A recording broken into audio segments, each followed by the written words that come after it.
Welcome. Hi, Hi. I'm Kate. Nice to meet you online. Hi, Sarah. Hi, Well, how are currently you? I can't hear anything, which is a bit of a worry. Um, can someone say something to me? Hello, Kate. Hello. Hi. And again? Hello, Kate. Hello. Hey. Whew, okay. I don't know what's happened to I my can hear speaker. you. Clearly, it's not working. Welcome. It's very nice to see you all. Thanks for coming, stroke coming back. I'm just going to join my phone to this meeting, so uh, allow me to just muck about for 1 second on that.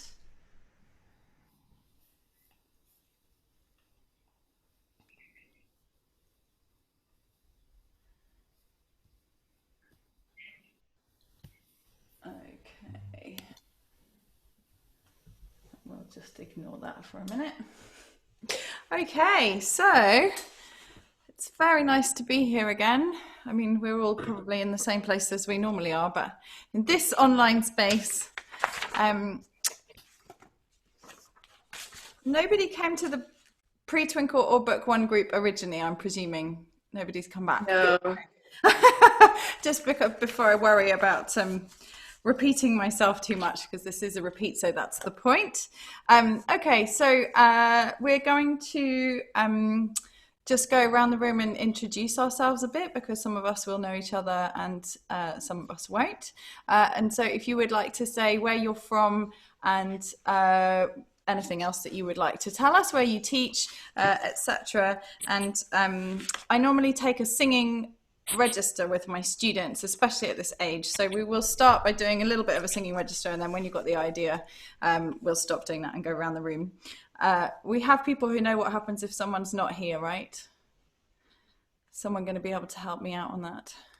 No. Hi, Connor. You can help me out if it's someone who's not here. Okay. So, Hannah, are you here?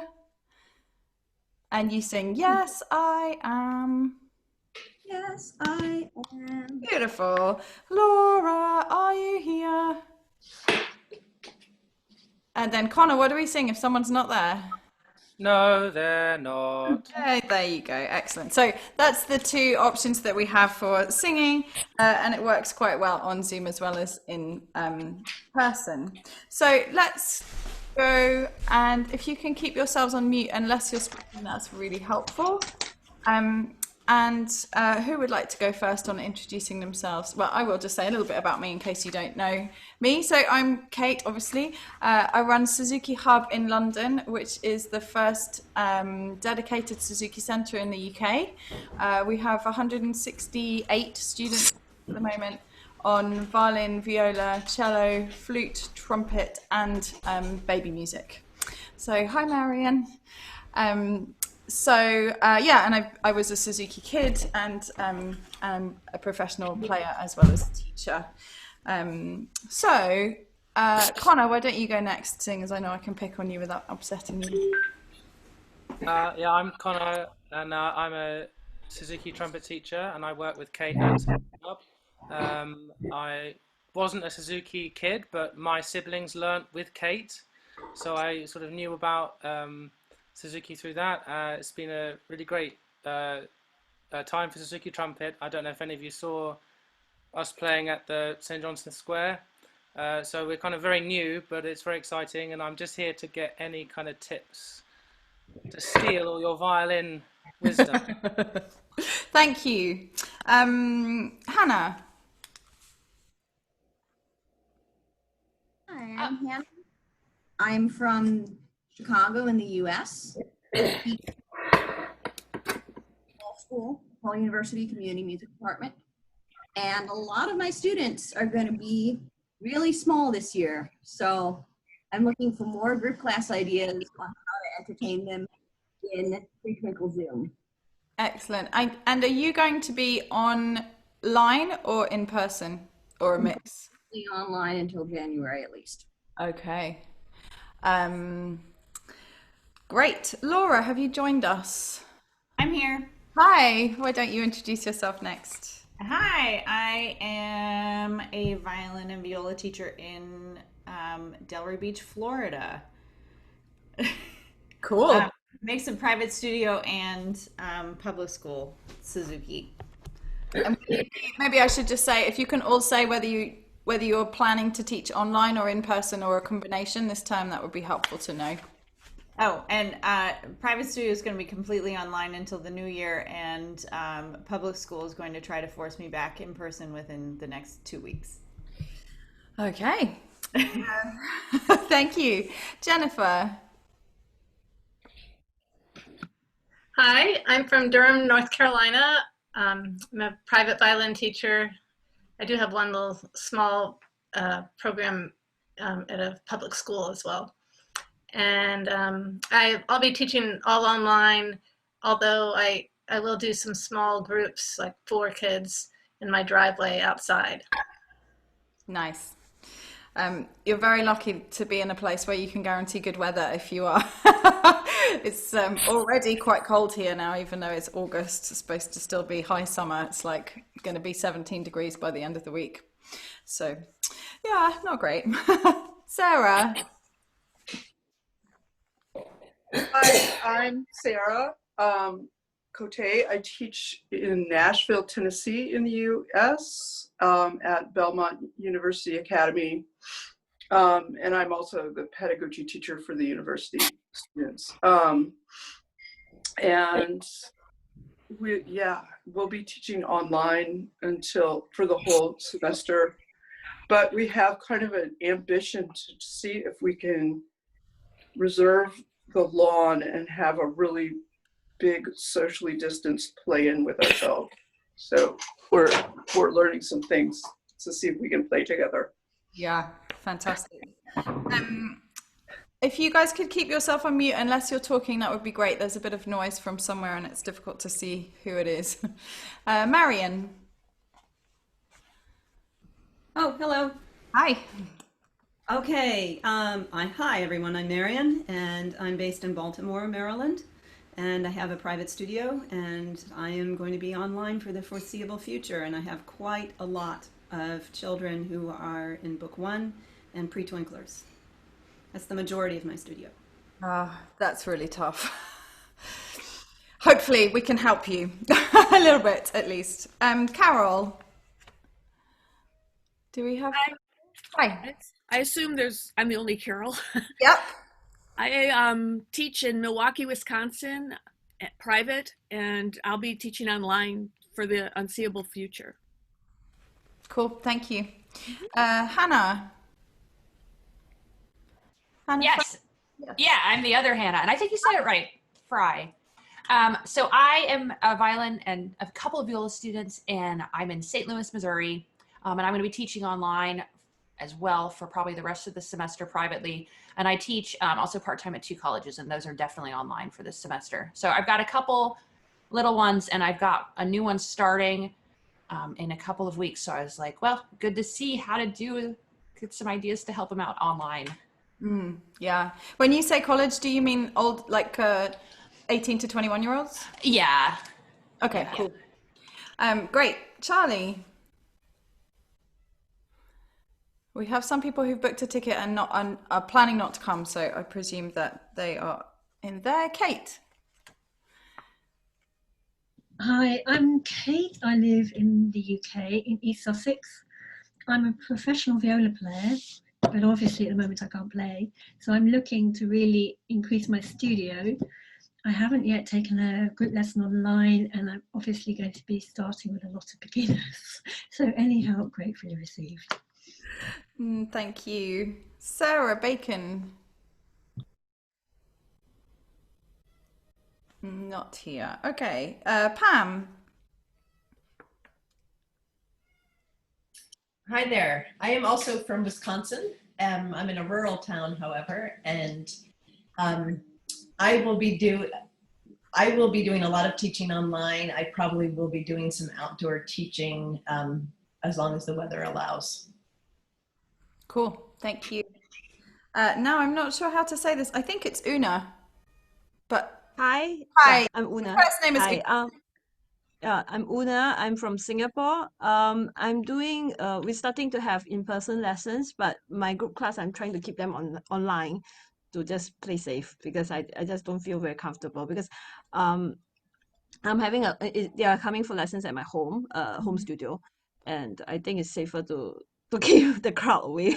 So one-to-one is not so bad, but having a large number of kids around is not a good idea.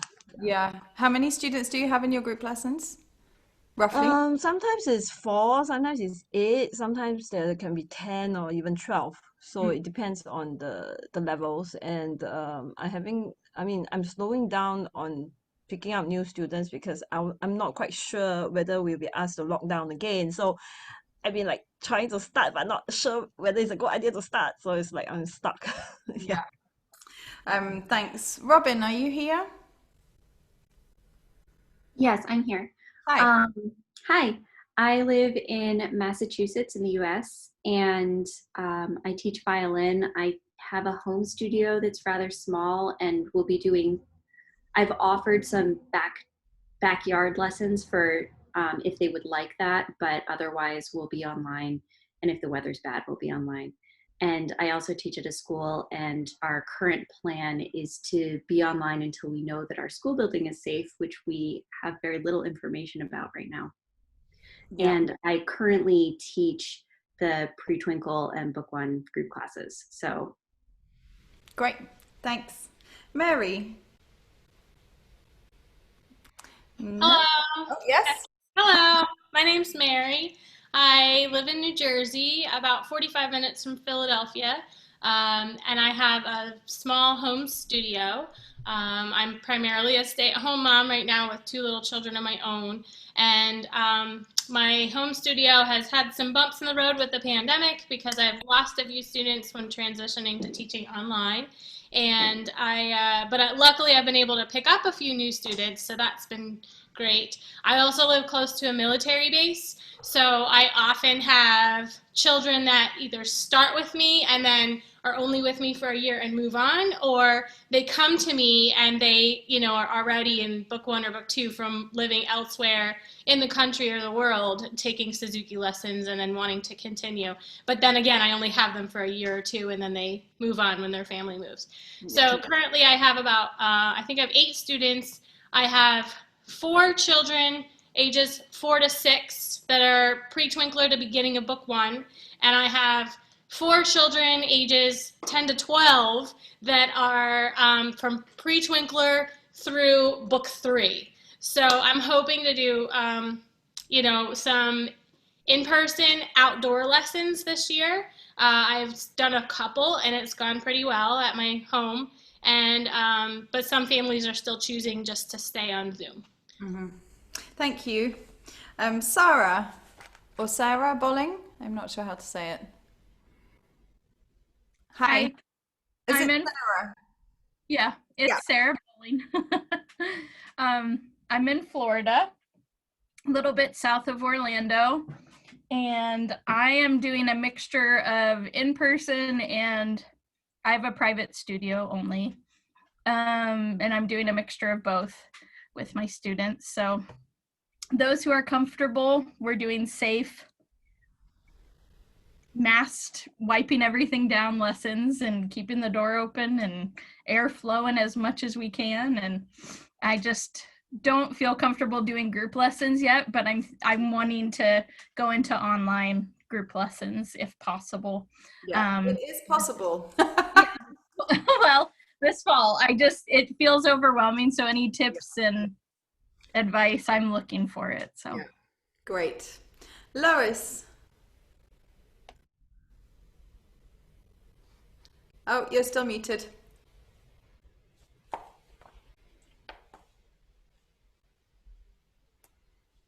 Okay, can you hear me now? Yep. Okay, all right. I am from Central Texas, and it is way too hot to even consider doing anything outside right now. Way too hot. We don't even want to go outside. So I direct a Suzuki program, and in the spring, when everything shut down, we stopped doing our group classes. Everybody was a little too overwhelmed with just trying to adjust to Zoom. Some of our teachers also teach public schools, so they had that to contend with, as well as just private studio.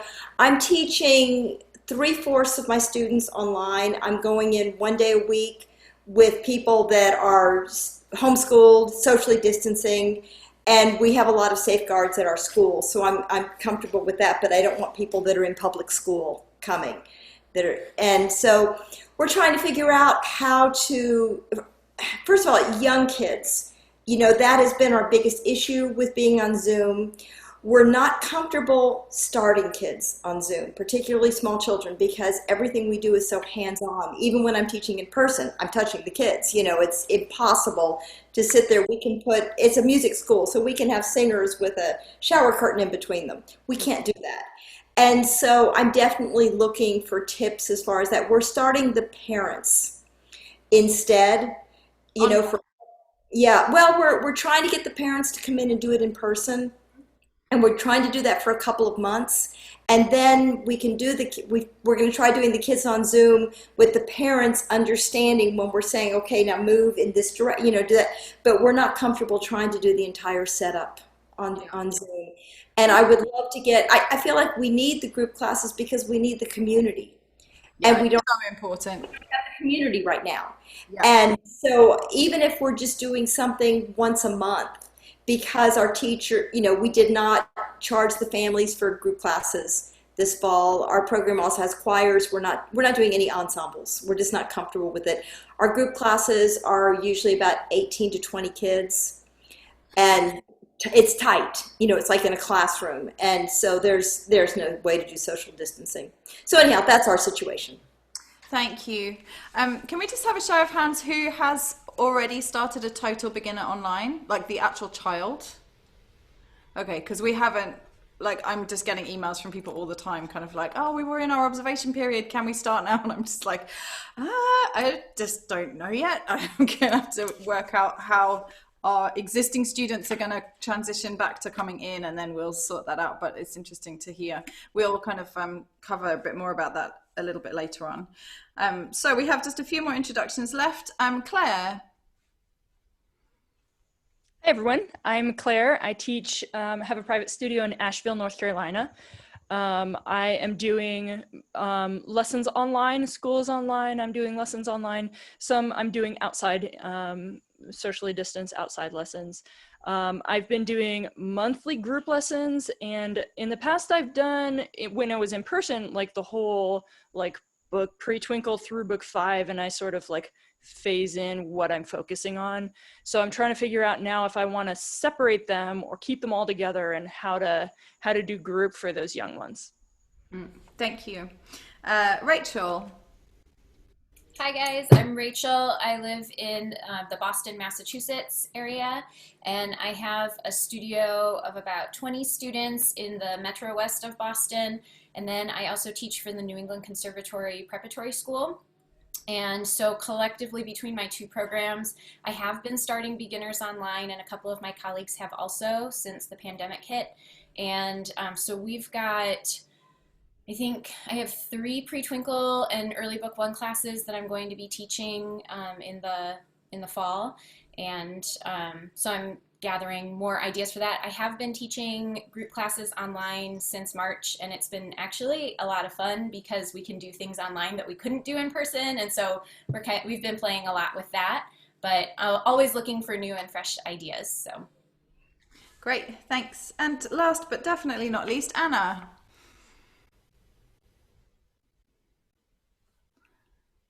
We can't. Hi everyone, probably least. I'm Anna. I'm in Nottingham, here in the UK. I'm a level 3 violin Suzuki teacher trainee. I don't have any students yet. I do a completely unrelated job, but I'm interested to see how you're all adapting to online and the pandemic and all that.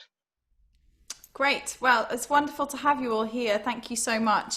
And let's go everybody on mute and play some music because it's so nice to play. We'll just play Judas Maccabeus, but I have my speaker here, but seeing as it's not, doesn't seem to be working, we're going to have to do it without a backing track, which is annoying. Yeah.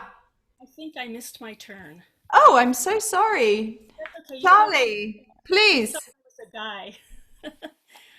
So I'm Charlie Savat. I teach in the Black Hills Suzuki School in Rapid City, South Dakota. We have a school of about 110 violin, viola, and cello students, and I'll be teaching, as I have for the past many years, the beginners class, the book one, beginners to book one class. This fall, all online, and we're teaching most of our private lessons online as well. So. Great. Thank you. So sorry. I have had some people buy a ticket and tell me that they couldn't come. I wasn't quite organized enough to bring that list with me, so I wasn't sure. We don't have Sarah Bacon here, do we? I don't want to miss anyone else. Has everybody else had an introduction turn? Yeah. Okay, great. So let's mute ourselves and just play a lovely Judas Maccabeus. This is my A.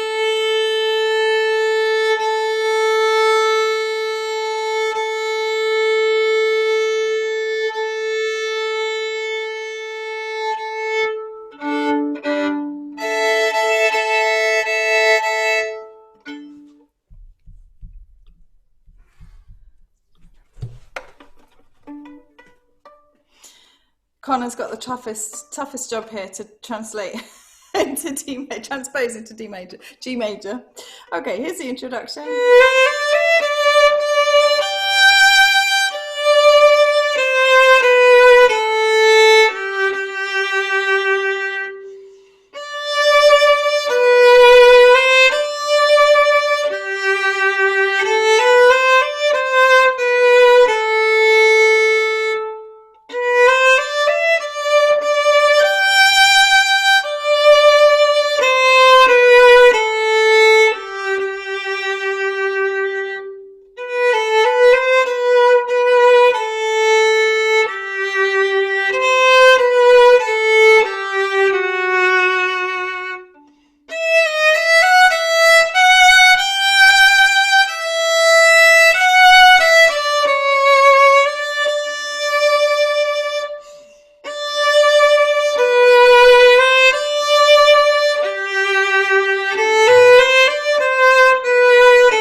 Very beautiful. I'm sure me and my colleagues were talking this morning about how funny it is to say into a computer where you haven't been able to hear anybody play, that was wonderful.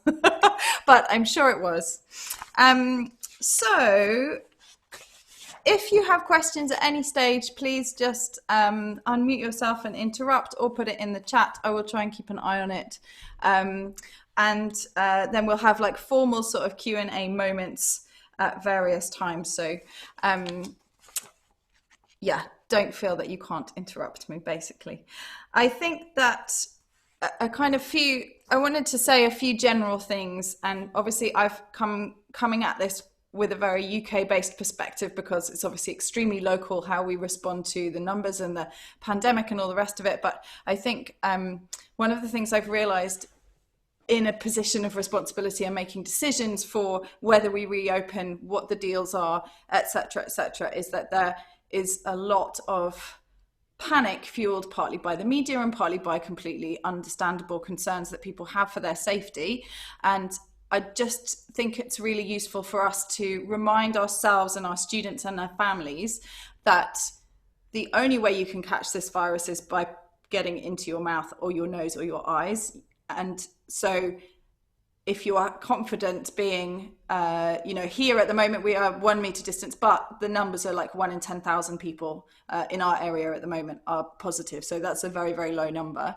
But I think that in terms of the students, it's really helpful to get the parents to find which way works best for them to understand what's happening in terms of the numbers, because you look online, everything is being delivered to you in the news in different ways. There's this number, there's the R rate, it's so confusing. And I think one of the things that's been really helpful for me and for my teachers, and I also run Suzuki in Schools London, which is, we have 12 programs in primary schools. That's a whole nother area. But, you know, I work with a lot of teachers really often. And I think one of the things that's really helped is to just try and find the thing that you can find for yourself and for your families that you're working with that will make you kind of feel like, okay, I can assess this as a risk. Because it has, in some parts of the media, I think it's become like no risk is acceptable. And of course, we all take risks every single day. And the thing that I think is really noticeable is that very, very infrequently people talk about risks associated with driving, and driving is quite risky. And it's very risky if you do it a lot, and it's very risky when everyone's driving because nobody wants to be on public transport. And so I think that for me, the most useful thing has been to find out how many people are positive at any one time in our area. And that had, you know, like a few weeks ago or a couple of months ago, it was 1 in 2,000. And I was like, okay, that does not seem like a great number to me. And then it went down to 1,400. And I was like, okay, now I'm going to be really staying away from people and quite careful, because it's very easy to come into close contact with 1,400 people in a whatever amount of time. And now that it's like 1 in 10,000, I kind of feel like, okay, I have a gauge on it. So that was just a kind of general thing that I think it's useful to find, whatever it is for you, to kind of keep an eye on things without just getting sucked into the panic, because it's so powerful. And the media has nothing to say to us at all apart from coronavirus. And so they are really invested in keeping that story going because nothing else is happening, basically. And so I think it's helpful to kind of be able to do that. Here in the UK, we have the advice from the government, which is generally not very useful, but the the advice that's come out about places where you're learning and things people are moving in and out is that it's best if you can wipe clean all the surfaces. So we have spent a lot of time and energy removing all of the lovely sofas that we have at Suzuki Hub and replacing them with wiped down benches and wiped down vinyl chairs, things like that. But also just to kind of assess for your own homes, if you're teaching from home, or your workplaces, if that's appropriate, where are the bits that people touch regularly, and those are the bits that need to be cleaned in between each lesson. So that's kind of my thoughts on that. But I think it's about trying to find, like everything, trying to find a balance between the panic and the feeling actually informed about what's happening, because it's quite a difficult line to strike sometimes. So it seems like the vast majority of us are doing our groups online. So I will talk mostly about what happens online, and then some of the games that I think are really useful but can only be done in person. We'll talk about those too. I think that there are lots of things that I will describe because it's kind of shorter than doing it. And then a few things we'll do as if we're in a group lesson and you guys are the students. So one of the things that I think is a really nice game that we do a lot in person is Thread the Needle, where we would make a bow hold, and the parents will hold their hands like this to make the bow go up and down. And I think one of the things that's really useful online is to have as many games as you can at this age, especially this stage, that involve the parents, because it's so easy. It's so weird that you're like looking at your students on this tiny screen, tiny percentage of the screen, and you can't see sometimes where the parent is. Have they gone made a cup of tea? Are they reading the newspaper? Are they on Facebook on their phone? Are they actually helping the student? Like it's a very weird kind of tunnel vision that we get online. And so I think it's really useful if you can make sure that you build into your planning ways to actually have the parent doing something with the child as often as possible. And games like Thread the Needle, Shake and Make. I think one of the fun things that we've done online is spot the difference. So we will do this now. We'll play this as if this is going to work. So I am going to send a private message to somebody who is going to make a bow hold that has a problem in it on purpose, and then we're all going to show our bow holds to the screen, and you have to see if you can find the person who has something wrong with their bow hold. And once you know who it is, you can put your hand up and we will find them. So this will be interesting if there's hopefully there'll only be the one person who's had the who's had the message. So hold your bow right up to the screen, and as soon as you think you know who it is who is doing something incorrect with their bow hold, it's not Connor, I'll just tell you that. Sarah, so unmute yourself. I see Charlie has a bit of a straight pinky going on. I don't know if that's a message from me. She did or did not? She did get a message from me. So that's really fun with the students, but you do have to make sure that you only have, that everybody's got a really good bow hold to start with. So if you do that with the kids, I think recommend going through what does a good bow hold look like? Why do we want it to be like this? Parent, can you check that you have everything curly and soft, and maybe do some marshmallow testing before you play that game? And then you say, okay, now everybody, we're going to shake and make the bow hold. I think kids love things that rhyme, as Australians do. I'm married to an Australian, so I'm allowed to say that. Everything in Australia rhymes. It's hilarious. But so shake and make just makes the kids want to make a bow hold much more than just let's make a bow hold. So make a bow hold, work on it, make sure that you're happy with everybody's bow hold on your screen, and then do a shake and make and send that message to one of the students. And you can do several rounds of that. I think one of the things that's really interesting about the way that we teach is that it's amazing how easy it is to assume things, even when you've been teaching a really, really long time. And I did a really interesting thing here about a year ago, maybe 2 years ago, where I went around all the group lessons at kind of book 1, book 2 stage, and just asked them a bunch of questions. And almost every parent, so I was talking to the parents, but also the students, but every parent can tell you that you need to have a bent thumb and a bent pinky, and that the elbow should be lower than the wrist, and that the violin should be parallel with the floor, and all this stuff that they know. And then you're like, okay, why? And not a single parent, we had about 100 beginners at the time, or parents, not a single parent could tell me why do we want a bent thumb on the bow? So this is obviously for us, if we're telling them again and again and again, you've got to bend your thumb, we know why, because you have more control if you have a bent thumb. But if the students and their parents don't understand that, it's going to be much less important to them than if they do understand it. And the thing that I like to compare it with is, would you let your mum or your dad drive you around without bending their knees? And if you imagine trying to drive a car with straight legs, you wouldn't feel safe because you couldn't hit the brake. And so this is like, if you have a bow hold that has straight fingers and a straight thumb, this is like trying to drive your car without bending your knees. It's very dangerous for the sound.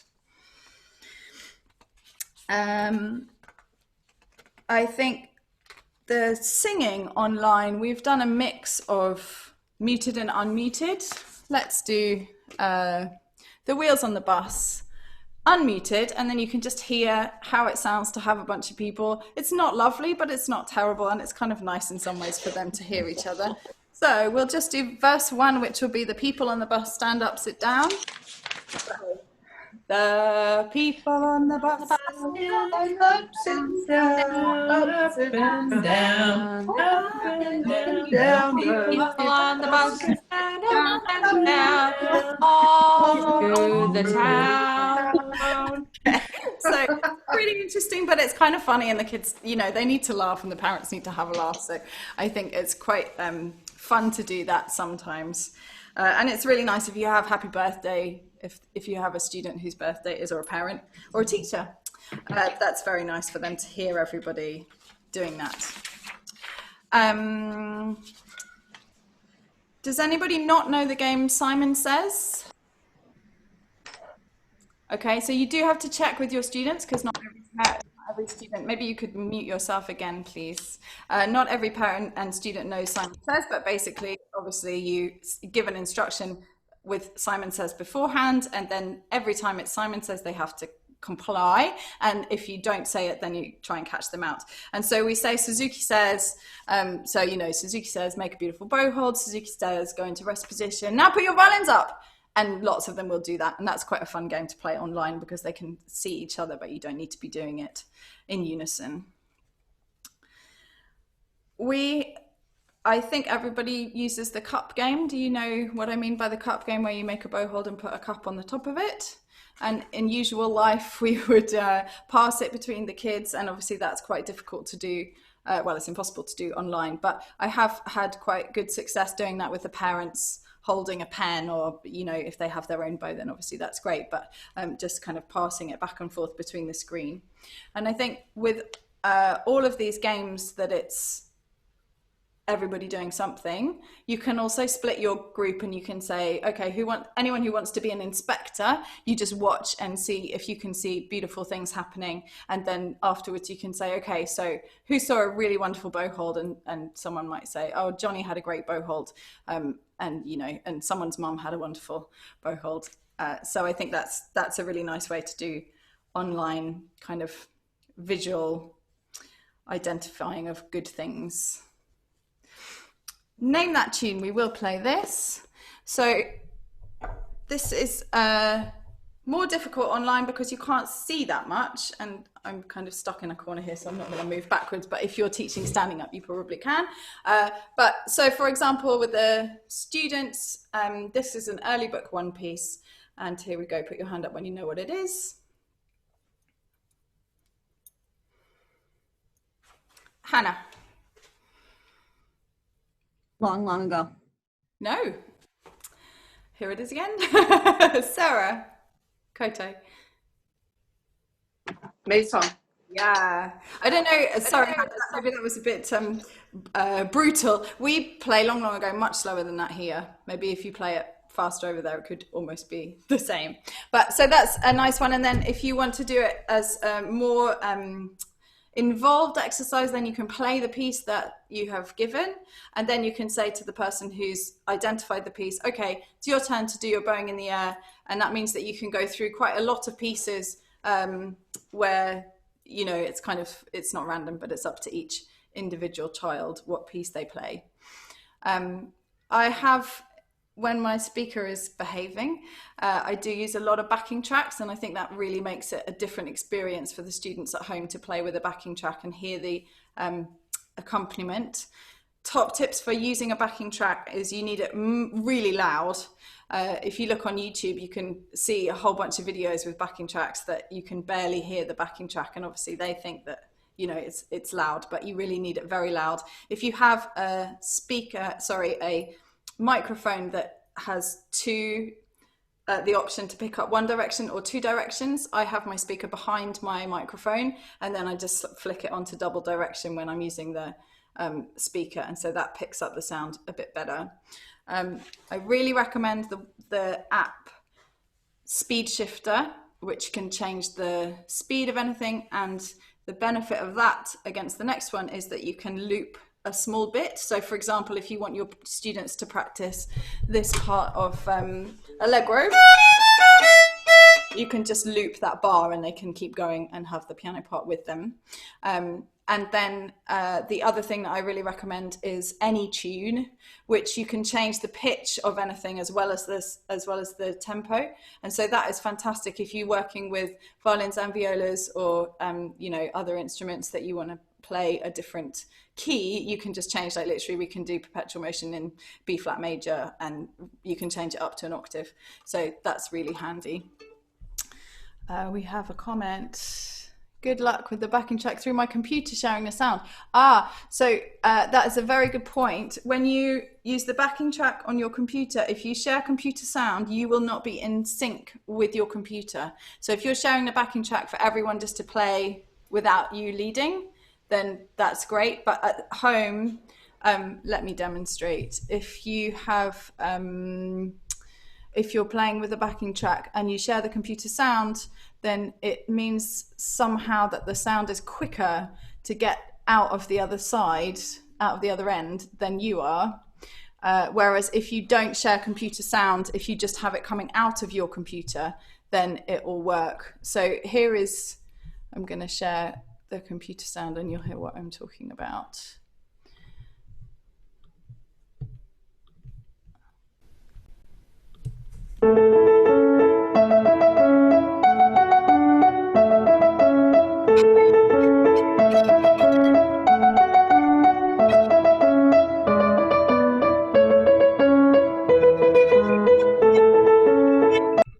So I'm hoping that that demonstration showed that I wasn't in time. Is that correct? Yeah. We could barely hear you at all. Oh, interesting. It ate your sound.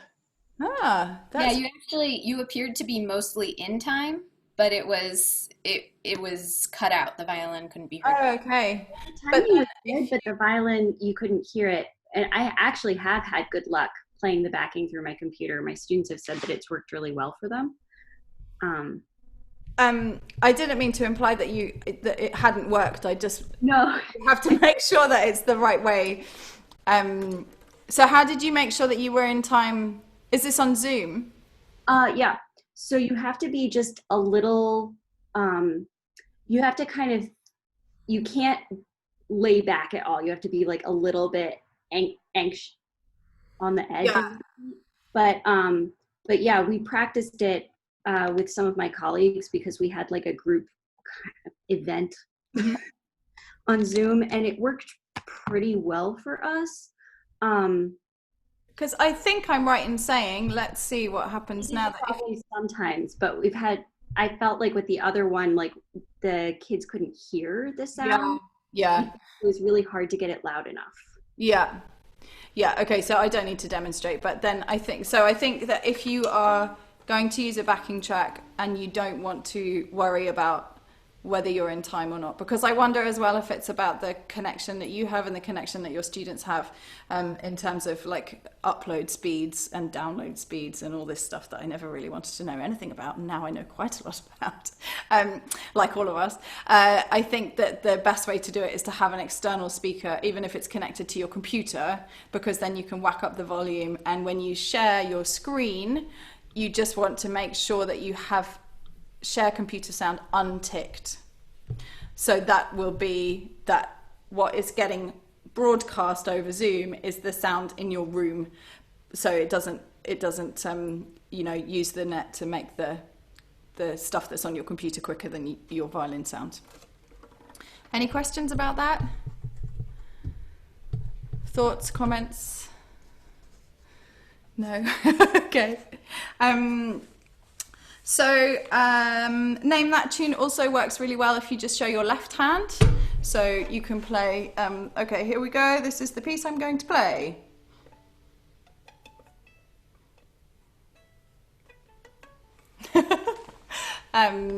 Rachel. That was Allegro. Yay, it was. And then the third way you can play this game is you can mute yourself and play something and see if the kids can work out what it is.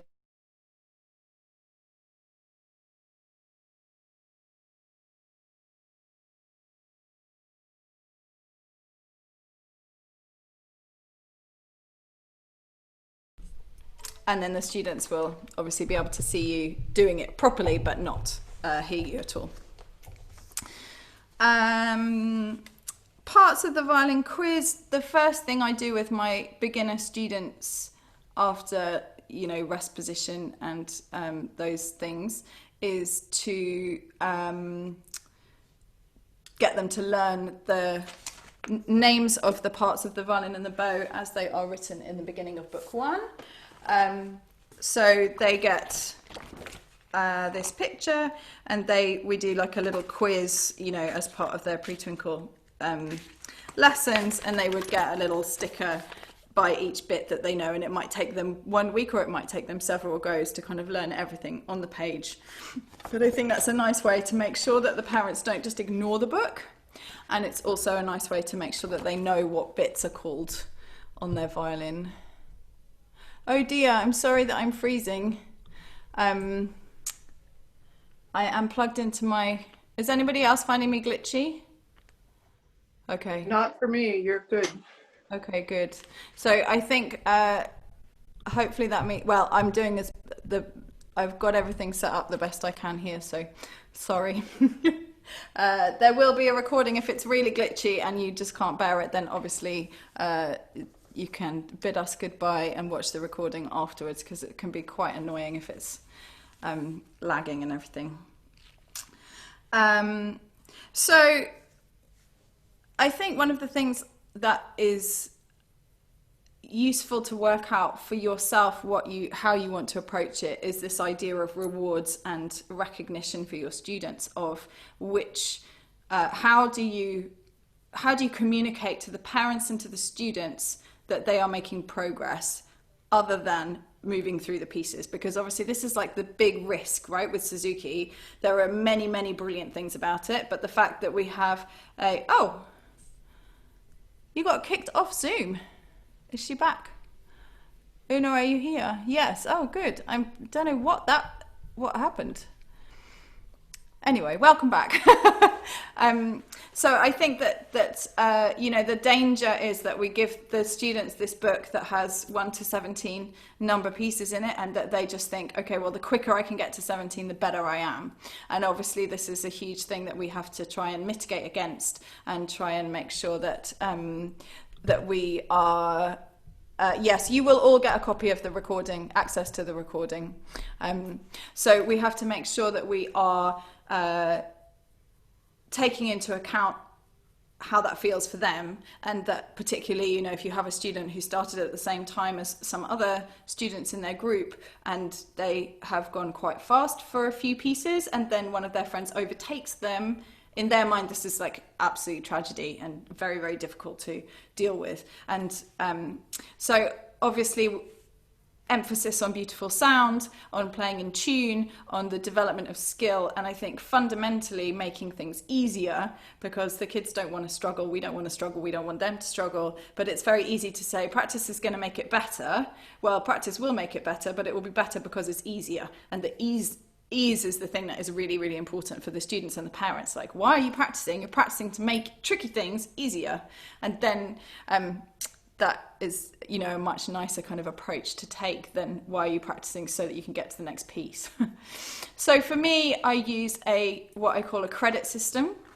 And the credits are basically a way of kind of showing that that student is ready to move on to the next piece or activity. And it is really important for the students to understand that what gets them the credit is fundamentally good posture, beautiful tone, and good intonation, and not whether they can get their fingers around the notes quicker or slower than the other students that they're, you know, learning alongside with. I think that for me, I use the credit system. We have I write the list of what they need to think about at the top of the piece.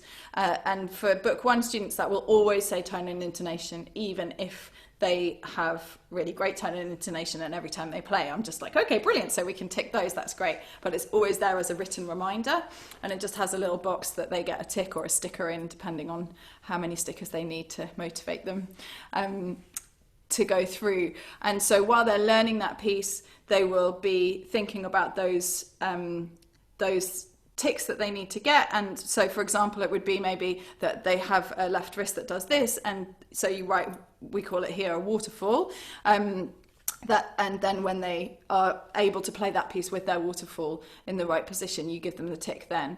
And then they kind of play that piece without any help from you, and if they can play the whole thing, not performance standard, but kind of accurately and pretty well, that's when they get the credit for the whole piece, and they move on. And that piece goes into review. And I think this plays into the expression that a lot of us use of the most advanced piece the child is learning being their top piece, which I have a real huge problem with, and it's so, I mean, I'm fighting an uphill battle because loads of people call it their top piece, but I think it's really the wrong message to send to the students and the families, that your top piece should be the piece you've been playing for the longest, because that's going to be the highest quality that you can play, and your working piece is the piece that's furthest along through the repertoire, and that is what you're working on. And I think it just really sends the wrong message for the top piece to be the one that they're just learning now, because then of course they want that to get, you know, further and further along. So I think that for me, working pieces are a much better expression, and we have a rule at Suzuki Hub. We don't have very many rules, but one of the rules is that when you play a solo, you have to go at least 3 pieces back from your working piece, so that they really have been preparing that piece and refining that piece for a long time.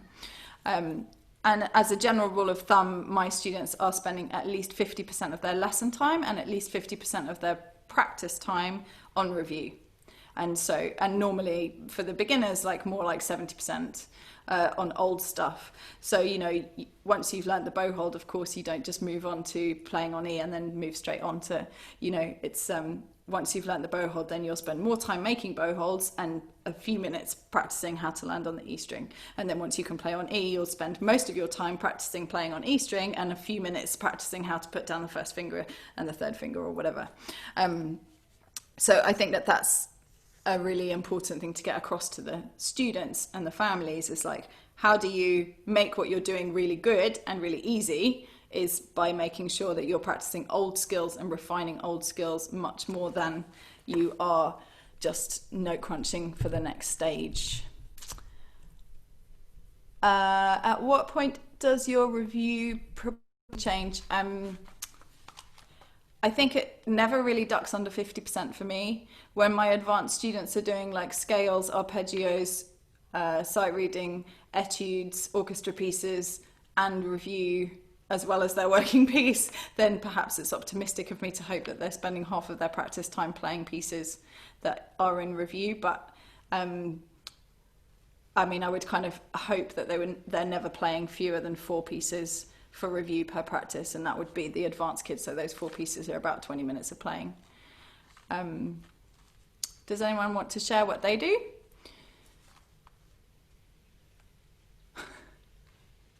Can I ask a question about the credits? Yeah, please. Do you have a predetermined number of credits that a kid will get before you start working on it, or do you, like, halfway through then you say, okay, here's another credit that you have to earn? No, so they, for example, they would get, when they very first start, I would teach them, like, in their first lesson, rest position, and then and then the second step is, can you get into rest position from what I call concert position, which is having the violin and the bow on the floor.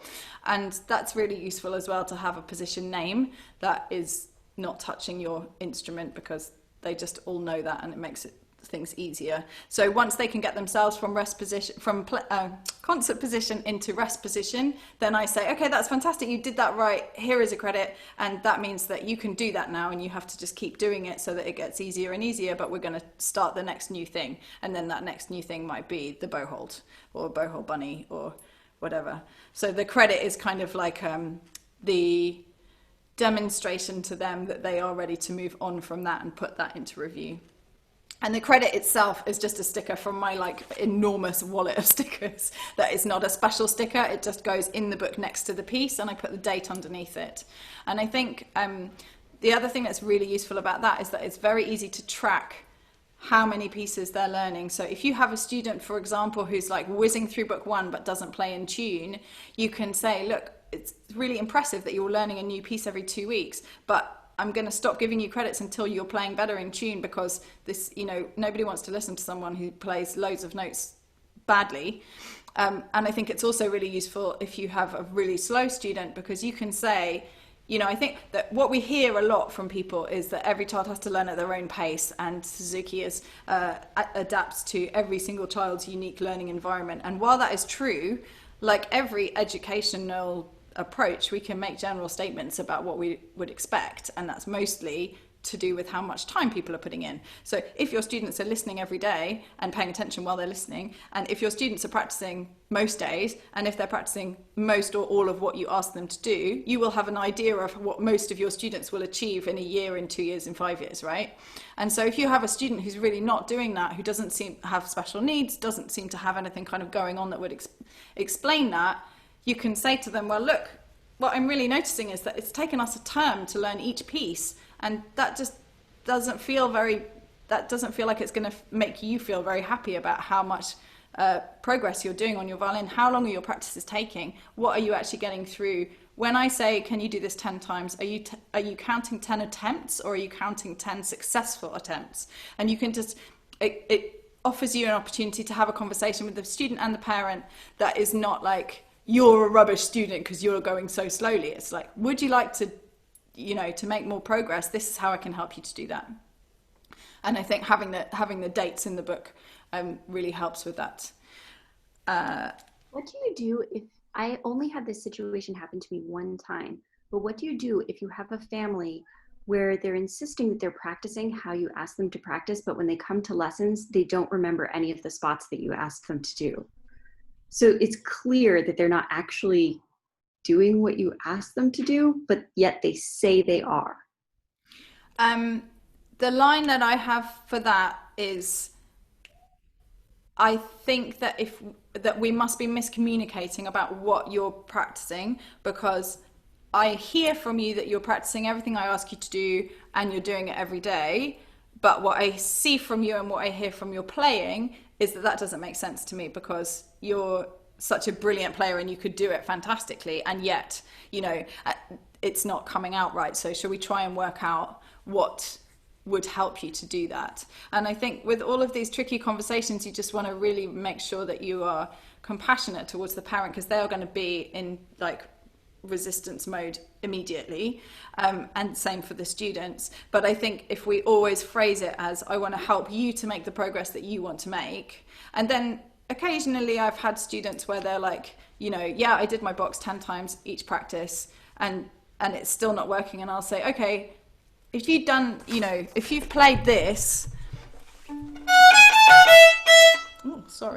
if you've played that 10 times correctly every practice for the last 2 weeks, that's 140 repetitions. Do you still think that it would be sounding like it is now? Maybe you have misunderstood what it is to do it right. Can you play me a really good one? And now can you play me a bad one? So you're checking that they understand where the line is. And then if you kind of get to the stage where you're like, okay, so you understand, you know how to do it, you know how to do it wrong, you know how to do it right. So this week, let's really try and get 10 that are really good ones each practice, and we'll see how it is next week. And then if it's still not right, then that's something to kind of talk with them about, like, well, where is this hole? Because you're capable of doing it. And if it's not happening, we need to, be detectives and find out why together. Is that useful? Yeah, somewhat. It was a very odd situation. It does happen. And like I said, I've never had it happen again or before. It was just that one family that, like, a lot of the stuff that you're saying I did try, and I just felt like they didn't respond. Yeah. Sometimes, they want to do it, but they can't really kind of make themselves at home. And I think when you have a nice relationship with a parent and with a student, it's very easy to think they would never lie to me, but it's not lying. But there are so many ways in which we can just kind of imply something different from what's happening. And, I think one of the big things that Connor gets bashed around the head by me, like everybody who works at Suzuki Hub does all the time, is like, you must ask your students how many times a week they're practicing and how many times they're listening every week. Because when you say to a student, like, let's do this, Marion, how's your practice been this week? Oh, you're still muted. Fine. Great. Okay. And did you do your listening?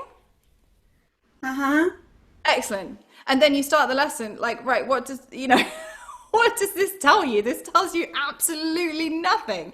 Like, and I just see it all the time when I do teacher observations. I see this conversation happen again and again and again and again. And so for me, I'm like, this is how the conversation goes. Connor, can you be my student? Because you won't be upset with me. So you need to unmute, please. So Connor, how was your practice this week? Yeah, it was okay. I can't. Okay. Did you practice? How many days did you manage to do? We did 4 days this week. Okay. And did you listen to your CD? At breakfast twice. Okay. So you know that learning the violin is really difficult, don't you, Connor? Yeah, it's a really tricky instrument to play. And so if you're only practicing 4 times a week, that's only just over half. And if you're only listening twice a week, then that's like less than a third of the week. So do you think that you could make a chart or take a chart? At Suzuki Hub, we have millions of charts that they can just take all the time. Do you think that you could take a chart and bring it to me next week with a sticker for every day that you listen to all of the pieces on the recording? And how many practice? I can have the butterfly one. Yeah, you can have the butterfly one, yes, love. And how many times do you think you could practice this week? 5.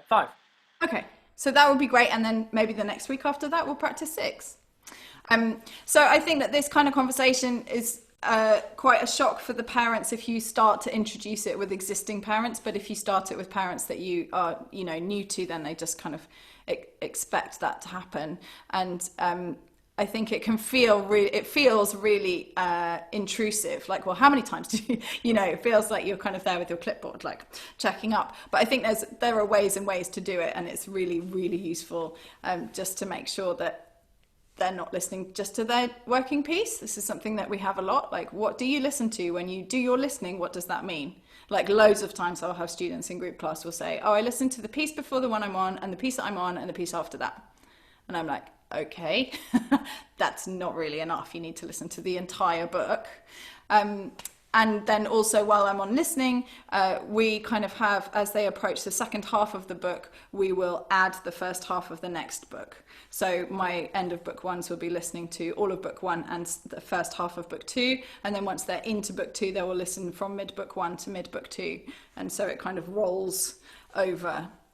And most parents, if you say to them, how long does it take to listen to the recording? They'll say like 45 minutes, half an hour. I think book one is 23 minutes at the moment. I don't know what speeds Hilary Hahn has chosen. Maybe it's a little bit longer or a little bit shorter, but it really doesn't take very long.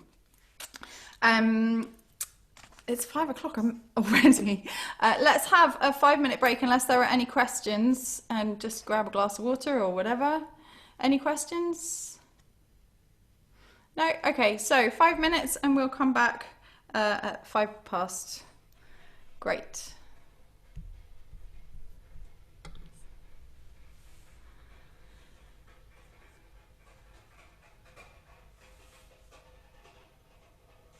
My phone is still on.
Okay, so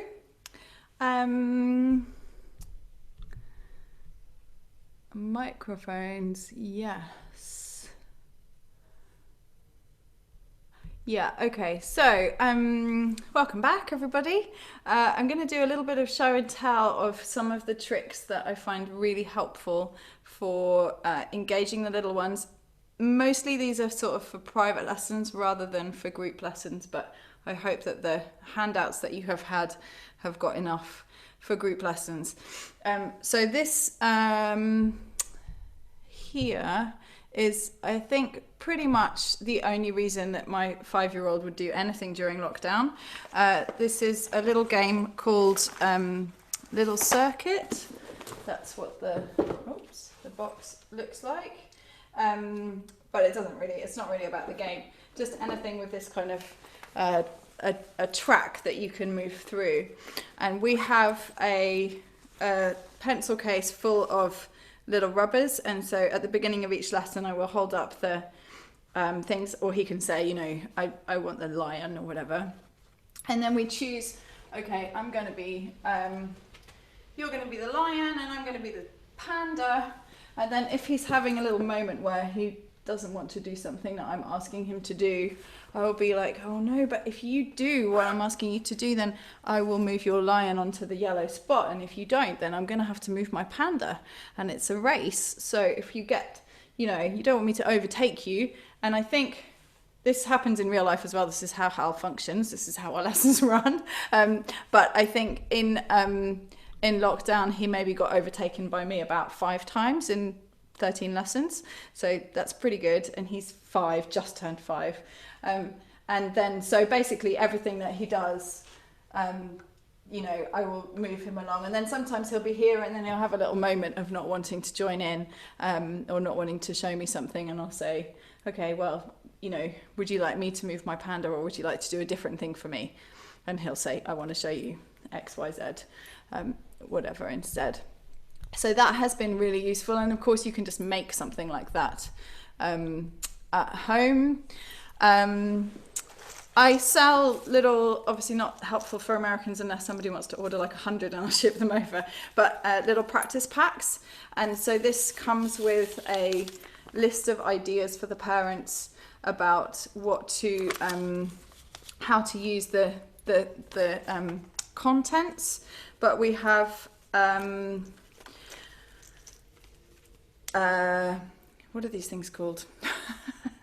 Pipe cleaners that are really useful for putting in the F-holes. Has everybody seen this happen before? You don't want to scratch your violin.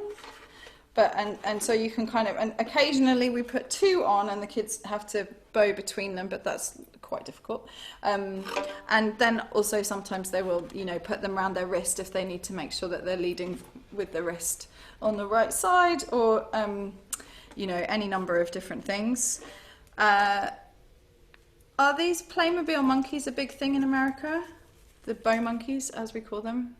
These little tiny fellas. They're so cute and everybody loves them, and you can buy them from Playmobil. It's quite a hassle to work out how to buy them, but then they're like quite affordable, and they end up, I don't know, 45 pence each or something. And they will sit on a bow. Can you see that? They will sit on a bow like that. So often my students have 2 for where they're playing between, or if they're trying to get to the tip or they're trying to get to the heel, we'll put one there. They do sometimes need a bit of blue tack inside to keep them on the really tiny bows. Yes, Rachel. Could you put in the chat where you get those from? Yep, sure. So I think what you have to do is, what I have to do is for everyone. I'm just going to mute myself while I type.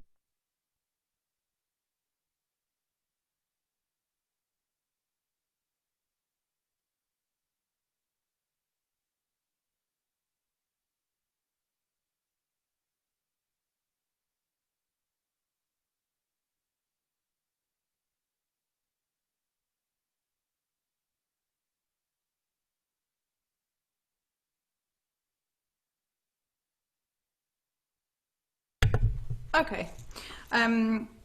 And then we have a various different sizes of pom-pom.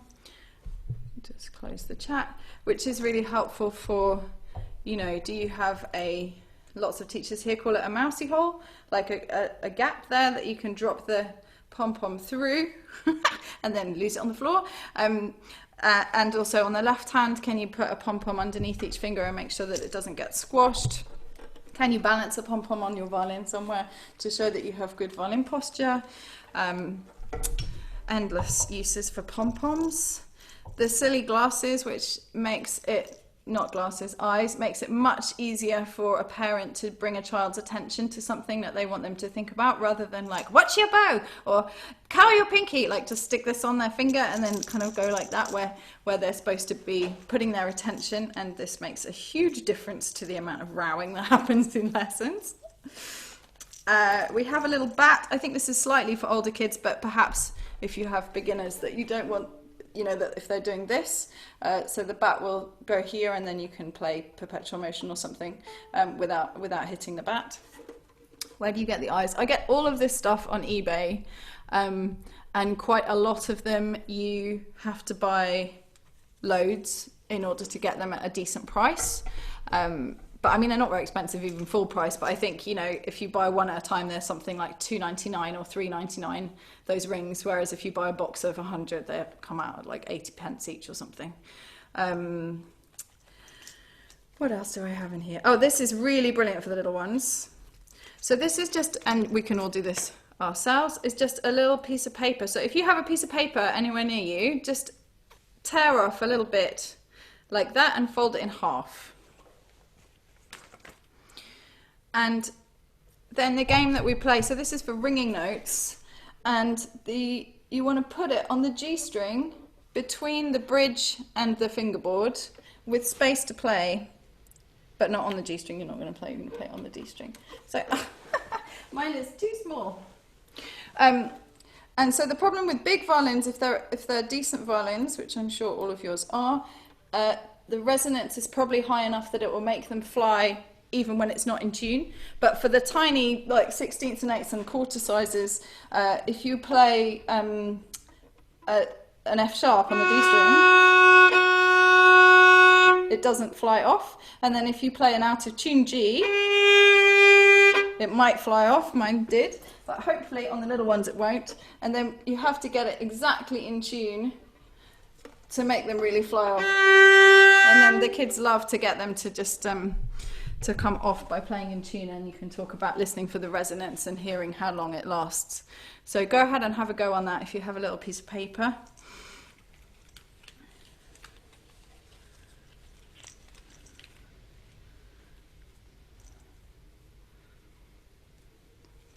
Do we have flying paper?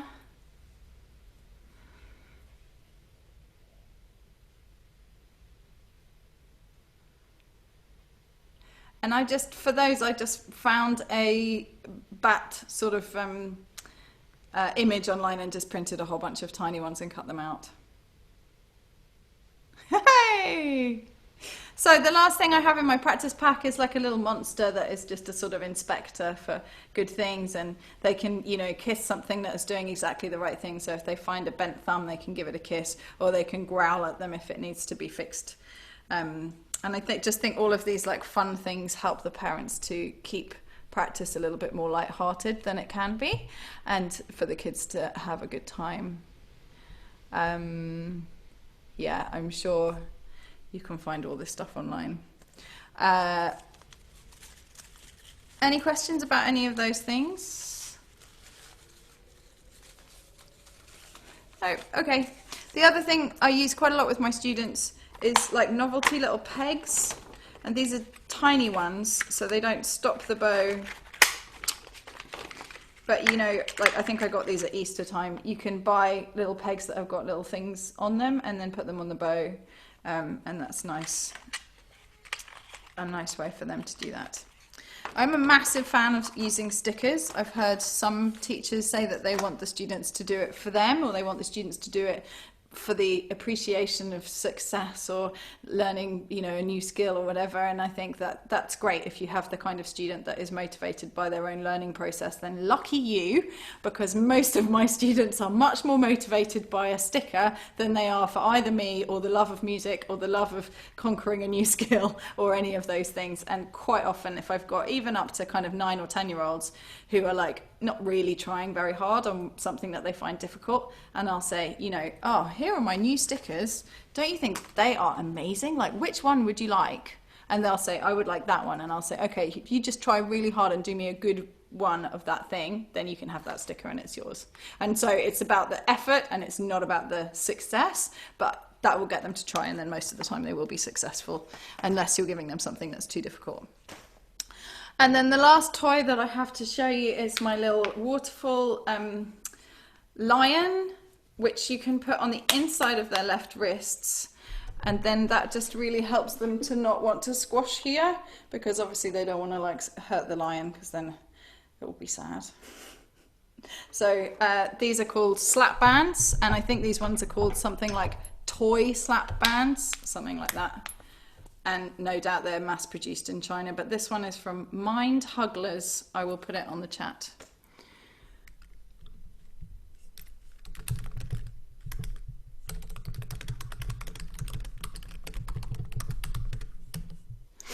Okay. Any questions about anything so far? Multi-mouse bands, cool. Oh, who has a question? Hi, Jennifer. I had a question earlier, just got buried. Do you ever let students play like a more recent non-review piece, like informally in group class? Oh, sorry, I did see that, and then I just moved on to something else. Sorry. We don't. No, group classes. I mean, I would like to build in more performance opportunities for our students at the hub. At the moment, we have 1 week where everybody in the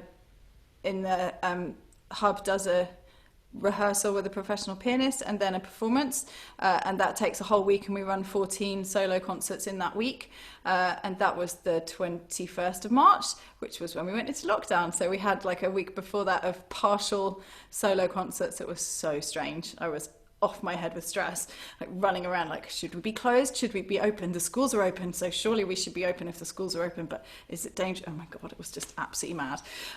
Anyway, so they do a proper solo once a year to an invited audience, and definitely we will be offering the chance for people to zoom in on those in future, because I think one of the things that's been really exciting amidst all the stress and panic of lockdown is that we've all had to grapple with technical things that we may not have before, and you know, the opportunity for grandparents on the other side of the world to get on Zoom and watch their granddaughter or grandson do their solo concert is really wonderful. So we definitely will be doing that.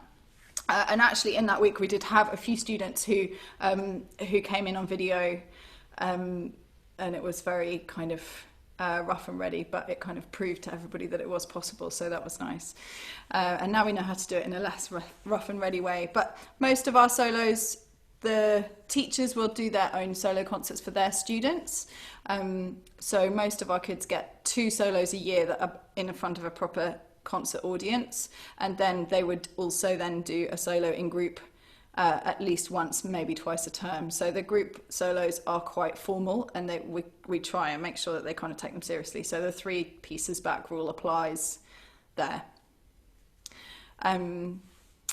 And we talk a lot when we talk about that rule about like why do we want to go back 3 pieces? What will happen if you play a piece that you've barely learnt, and how will you feel? And what happens if you're a bit nervous? Something that's already quite tricky will become even more tricky. And then how will you feel? Not how will other people think about you, but how will you feel if you really stuff up and have to start again? You won't feel so great about yourself. Whereas if you play a piece that you've been playing for ages and you know exactly how it goes, even if you're a bit nervous, you will then be able to do it well. And how will you feel from that? You'll feel really great. And also, would you like to hear my working piece? Or would you like to hear a piece I've been really working on refining, even if it's this? Like, which one would you rather hear? You know, no, none of the audience members, the kids included, are impressed by hearing a more difficult piece done worse. So I think those are useful conversations to have with the students. Any other questions? Una? What would you say to a parent who still insists on doing a rather new piece? As a solo? Yes. Oh, they're just not allowed. They just don't get the chance. I just say, no, you're not, you know, this is the hub rule. We have to go 3 pieces back. So I would say, if they say, oh, actually they're gonna play May song today, and that's, I know that that's their working piece, or I think maybe it's their working piece, I'll say, hang on a second, what's your working piece? And they might say May song, and I'll say, well, you know, we have to go 3 pieces back, so why don't you choose a new piece and do it next week?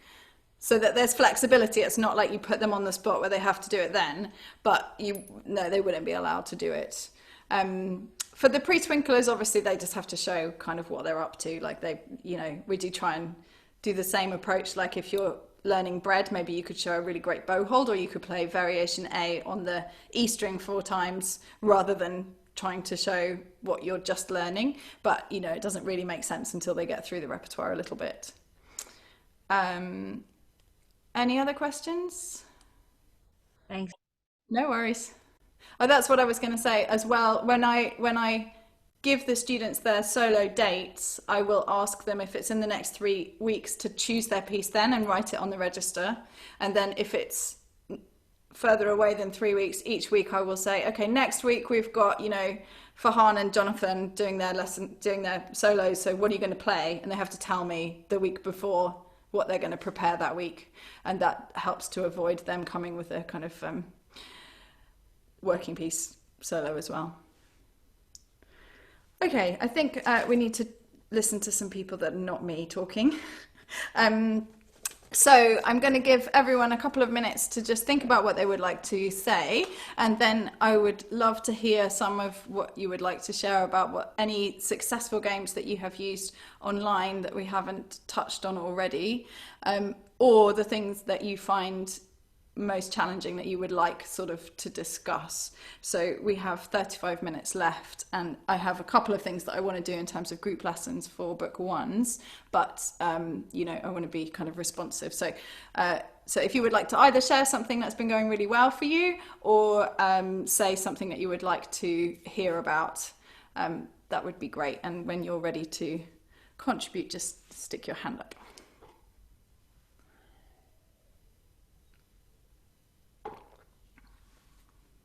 Connor. Just going back to online group lessons, I just want to say how nice it is to hear all the violin things. It's really interesting for me. But what I found was something that Kate mentioned that we did for my group lessons. I did it I'd say every two or three weeks over lockdown. I shared my computer sound, and I shared a YouTube video of a famous trumpet player playing a piece, and then me and my students would talk about what we liked about that performance. And I think it's kind of like having a concert. And then I printed out this thing called it a couch concert. So they'd sit on their couch and we'd all, you know, what color was the trumpet, you know, how many trills did you hear, that kind of thing. And then it's kind of like seeing a concert for free. And that worked really nicely. Kind of towards the end of the term, we did one just for the whole lesson. And that's quite a nice thing to do. Yeah, fantastic. I think also, thank you, Connor. I think also it's really, really great for the students to hear you play. And, you know, we are performing artists. And so even if we feel slightly uncomfortable offering our own solos, I think, you know, it was something I started doing quite a long time ago, saying to the kids, okay, well, when do you want me to do my solo? And I felt, when I started it, I felt really kind of big-headed, because it feels like you're kind of going, hey, look at me, guys, I'm so awesome. But actually, I've had such good feedback from the students about how much they enjoy hearing, you know, that the more advanced pieces or something that I'm working on. And also from the parents, that is really a part that they really enjoy. And I think, especially for the little ones, if you've got a private lesson and the small person is being cooperative. You know, if you kind of feel like maybe you're using a game like that one that I've got set up there, and it's going badly and you're getting to the stage where you're almost going to win, but you want to rescue it, you can just say, okay, why don't you go and sit on mum's lap, and what piece would you like me to play? And, you know, I'll play you anything from the 10 books, and they'll always say the last piece of book 10. But, you know, just to play something, anything, even if it's their working piece, or if it's something, you know, that you've learned from outside the repertoire, is really, really nice for them to hear you play. And, you know, I think that's something that we can consider as a gift to them, rather than as a kind of bigging up yourself, which doesn't necessarily feel so good. The computer sound is really bad on Zoom. It will downgrade sound. So if we share, in fact, I'll show you a little video that I was going to share of one of my videos, and the computer sound, and we are going to come on and talk about microphones, which is a request I had. But this is, yeah, it just downgrades the sound. So here you go, I'm going to play this to you. Hi everyone, I'm going to show you a way you can learn just the first bar of Go Tell Aunt Rhody and join in all the way through the piece. So if you're in group class and you don't know the notes yet, you can just play this and it fits together. So what we're going to do is 2, 2, 1, A on the A string. So let's practice. And when you start, make sure both your fingers are on, and then you take them off one at a time. So every time I give you a lead, that's what you're going to do, and it comes twice every line throughout the piece.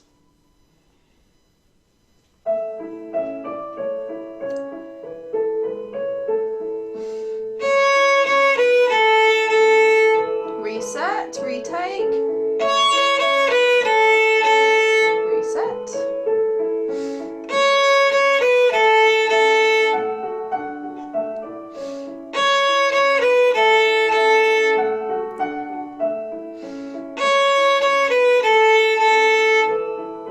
Last one.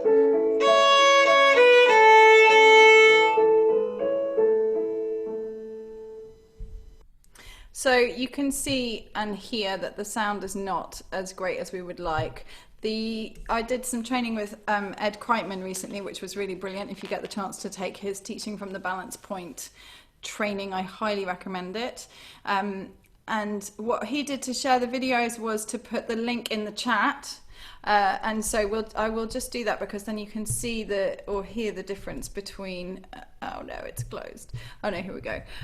You can hear the difference between what you heard just then and what you get if you do it in real life. So don't watch all of it, but just click on the link and it will take you there from the chat, and then you can hear the difference in quality.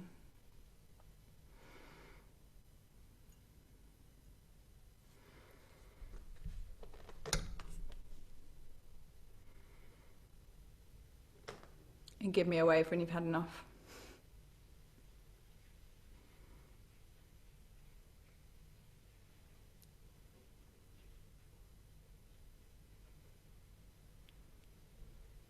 Okay, everyone got a little bit of that? So it's much better if you can do a direct link, because then you're listening to the quality that your computer will produce on YouTube. And because Zoom basically downgrades it compresses even the stuff that you're sharing online, even though I don't think it needs to, because it's online, so therefore could just access it the same quality. I don't know. So I had a question about microphones. Here is me without. So this is, can you hear me? Yeah, this is just my computer.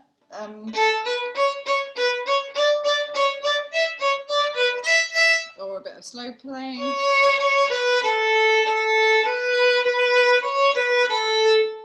And then if I plug in my microphone, and by the way, Mac microphones are quite good, so that's of the top end of what you're going to get from a computer.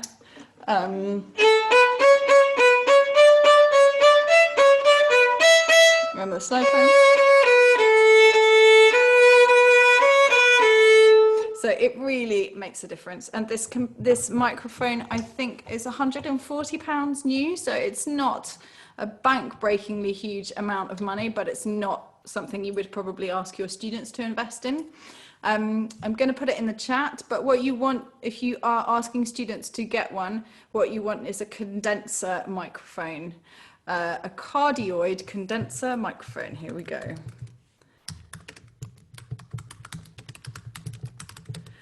And you can get them like £5 little lapel mics that people use for interviews, and even they will make a difference. But I think if you can get them to spend maybe around $50, like £30, you will hear a big difference.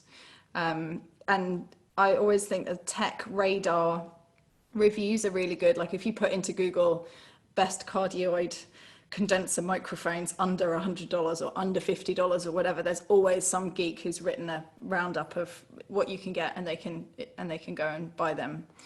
And then also, you know, as a very fervent environmentalist, I'm always trying to get people to buy secondhand. So I got this microphone for £75 from eBay, and the only problem with it was that it had a tiny nick on one side. I mean, I don't even look at it, so I don't care.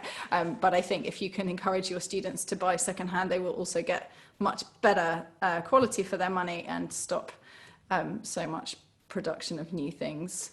Mine is a Yeti Blue microphone. And you can buy more expensive Yeti. Their version is like the gold standard. So this is the kind of basic version of their professional range. And I think then that, you know, obviously you can spend thousands of pounds on microphones, but they're kind of in that same range, went up to about £250, £300, something like that. It's very odd listening to the students online. I think I've only got 2 students who've got a microphone, and the variation in sound quality from the others is absolutely huge. One of the things that I realized made a real difference was that a student of mine was practicing near the router so that she could be plugged into the Ethernet straight away, and it was kind of a corridor, and if she had one of the doors to a cupboard behind her, it wasn't even to another room, it was to a cupboard behind her open, the quality was much worse than if we closed the door. I mean, I don't understand how that makes a difference at all, but must be like air movement or something. But yeah, I think even a £15, whoever wrote that is absolutely right. Even a really cheap microphone is much better than nothing. Yeah, thank you, Kate. And so the kind of roundup of those things, there are some tips on the Suzuki Hub website about how to get the best sound. There's a million different videos on YouTube about how to do that, but essentially feedback, like that horrible noise you get at kind of rock gigs occasionally, is when the microphone and the speaker are too close together. And so the problem with how we live online most of the time is that most of us are using either laptops or devices where obviously by the nature of the fact that it's one small thing, the microphone and the speakers are incredibly close together. And that's why people like Zoom and Skype and all of these companies have designed all of these like anti-echo and noise reduction and noise cancellation features, because they know that their people are working with things that you can't remove those two things. But one of the things that makes a difference is if you plug in a microphone, you're moving it further away from the speakers. And that's why I would also recommend that they plug into a speaker if they've got a Bluetooth speaker, or Bluetooth's not great because then it takes that there's a little lag between the Bluetooth, the sound leaving your computer and arriving through the speaker. So always you want to wire it in, even if it is a Bluetooth speaker, tell them to plug it in with a wire. But if you just move a speaker this further away from the computer, the sound will get much, much better. And alternatively, they can use headphones, but then you've got like a headphone in the ear where you're trying to listen to yourself. So I have had better luck with getting them to use an external speaker rather than headphones. Any tech questions? Well, any questions, but... No? Okay. I feel like there was something else. Actually, yeah. I'm wondering if you have any suggestions for the size of a group class online, especially with pre-twinklers and early students, because I had a really large Pre-Twinkle class. When we went into lockdown, we ended up splitting it into two, which was helpful. But I was just curious. So I think we've done, so basically prior to lockdown, all of our students at Suzuki Hub came twice a week and they did their private lesson, a group lesson on their instrument, and music mind games or orchestra once they've done like 4 or 5 years of music mind games. And so we had, maybe, I don't know, 80 students who were either in an orchestra. We have 4 orchestras, we have a jazz ensemble and a senior string ensemble. And so those students, I was just like, oh my God, what are we going to offer them? Because they're paying for these 2 sessions a week and we can't do orchestra online. I think if you've got a really senior orchestra, you can, because you can play them the YouTube video of, the Berlin Phil playing Eine Kleine or whatever, and they can practice playing their part along with them. But if you've got basic entry-level orchestras, it's very, very difficult to work online. So we replaced our orchestras, our music mind games we moved online, and that's been very successful. We replaced our orchestras with play-alongs. And so there has been a play-along specific to each book and each instrument available for all of our students. And that has been almost no discussion between the students and the teacher, just like almost like a broadcast. So I've been playing with the backing track. We've been using the chat function for requests. I've been explaining to them when they arrive, like, this covers book 3 and book 4, so you won't be able to play all the pieces. That's fine. Just lie down and listen, or bow in the air, or do whatever you would like to pieces that you can't play yet, but don't go away. Like, this is part of, what you will feel inspired by, hopefully, is hearing pieces that you haven't yet learnt. And then obviously if you're playing old pieces, then that's great for review, and you can try and do the best whatever vibrato or posture or whatever that you possibly can. And I think the biggest one we had was something like 48 students. So that really, it makes no difference how many kids you have, because it's just you, and it's a bit weird. You feel a bit like a kind of kids TV presenter, like, hey guys, that was wonderful, well done, let's make a brilliant bowhole before we play Song of the Wind. But I think that's a very different kind of vibe to an actual group class. And I was kind of thinking that the groups would need to be smaller, because there's kind of more faffing about with muting and unmuting and all the rest of it. The only group class that I was taking regularly during lockdown was book 4 and 5, and then book 6. So I didn't have the little ones, but Hannah, who was teaching our Pre-Twinkle, she normally teaches 2 Pre-Twinkle classes a week, and then we have 1 more on a Saturday. And she put everyone all together and had all of the Pre-Twinklers in the same group, so about 35 students, maybe 30 students. And she just has her way of doing it, which is just, she does the same thing every week. She works through the same things. She hardly ever unmutes the kids. They have solos or, show and tell, where they kind of like demonstrate something to the group. But most of the time it runs more like a play along, but it's not really playing along, because they can't really play very many things yet. And she has found that really successful. But I know that other teachers wanted to streamline their groups more by ability, so that they would have a smaller range, and other teachers kind of felt like what we had in real life was fine. I shouldn't say real life, online is real life. What we had in person worked fine on Zoom. So Connor, do you have anything to add to that? Because I know you've been doing groups. No? Anybody have any thoughts on their groups? Anybody have any? Yes, Lois. We can't hear you. Okay, I got it. All right. So the one thing that we did in the spring when we stopped doing the in-person groups was we switched to doing a contest. And so each group teacher put together a bunch of things for their group.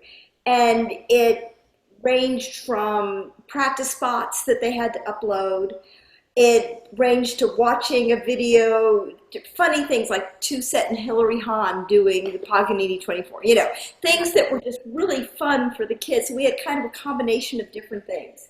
Everybody that participated got something. The grand prize winner got, a coupon to the hamburger place, in town. But everybody was so overwhelmed. The families switching over to the online school and parents working, and how crazy it was. But it was a way that that we were able to do something that was different. You know, our teachers were still getting paid, and it made it a little bit more easy to manage, but it was really fun because it was fun things to assign for the kids, and some of them just loved it. I mean, there was even one of teaching a parent how to hold the violin, and that they had to upload pictures of, and it was fun. Yeah, that's great. I mean, I think there are so many things that we could do that is, you know, we can all learn from each other, and in some ways, even if we had to teach online groups for the rest of eternity, we would work out how to make it work. And some of us have kind of been like, okay, let's work out how to get through this period until we can get back into in-person lessons. And some of us have been like, oh, let's make this work the best that it can, because who knows how long it's going to have to go for. And wherever you are on that spectrum is obviously up to you and completely fine. But you know, I think that there is so much that we can do that really does help the kids learn, and that is really engaging with them. Could you demo a Music Mind Games online? Not very easily, because I don't have any Music Mind Games materials here. But if anybody wants to watch a Music Mind Games group, our groups will definitely stay online until November. And so if you email me, I will just put you in touch with the teacher, and she'll send you the Zoom codes. I'm sure that she wouldn't mind. And also Connor does level 3 and 4, maybe not the first couple of weeks back, give the kids a moment to get used to it again. But I'm sure that it would be fine to have people observe. In fact, this has been one of the amazing things about being online, is like I've had so many teachers in my group classes from all over the world, and it's just brilliant because, you know, it doesn't impair anything. No one has to go anywhere, and it's really brilliant opportunity for us all to learn from each other. So that's really great. I wanted to show you on this my setup for actually like how I teach. Let me just spotlight this, because I think you can see all the mess in the background now, but these are some of the things, and I can put them in the chat, that have been really, really useful for just making the setup easier for me. So this is a laptop stand. It's like a heavy duty music stand, but with a flat thing on the top. And then I have just a clamp for my violin and my bow, so it's right there. And then the microphone is on an arm, so that you can move it in and out and turn it around to make it bi-directional, etc. And then I've just had the speaker, you know, on a separate little table there, because I just kind of realized that it was taking me so long to set up for each lesson, and I was it was stressing me out how long it took. And then also I was kind of trapped because I had like a violin table. Oh, this is the other thing that I was using a lot, is the phone. Can you see that? It's a phone tripod. So this is great, because then you can just put this in there, and it means that you can, you know, you can have that set up for the game if you have students who are using the game, or you can turn it, if it's not part of the meeting, you can use it to have I just had my speaker connected to my phone rather than a computer for the music, and then I would just play on the phone whatever backing track I wanted. Any questions about any of that? Okay, so 1 second, I'm just going to stick that in the chat. If anybody would like to share the great game, or a question, or a challenge, go for it. Just unmute yourself. I just had an idea from my daughter, who is a cello teacher in the Twin Cities in Minnesota. She decided to do a toolkit for her Zoom groups. She has very small groups, and I've got a group of 20, book 1 and below. But I decided to do a toolkit for them as well. And I found these dry erase paddles at the dollar store. And what I'm going to do is put a Sharpie staff on here, so that we can learn lines and spaces, just identifying lines and spaces, not necessarily note names. And then the other side, they could put answers to questions, or ideas, you know, whatever could be on the other side. So I'm including a dry erase marker with that. And then I'm also putting a bunch of stickers and toys and some of the things that you mentioned in the bag too. And I'm going to disperse them at our parking lot playdown next Sunday. So I won't have to come and pick them up or anything. They'll just pick them up then. Really nice. Yeah.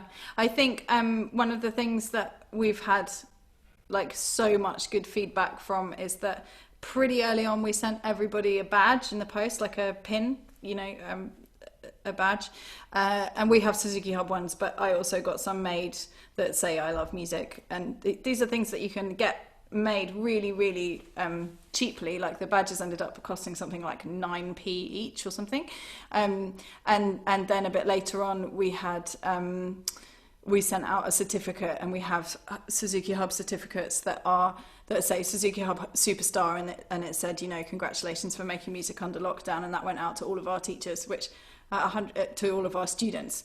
168 kids was quite a lot of writing out envelopes, but you know, on a smaller scale is really easy to do and really nice to do.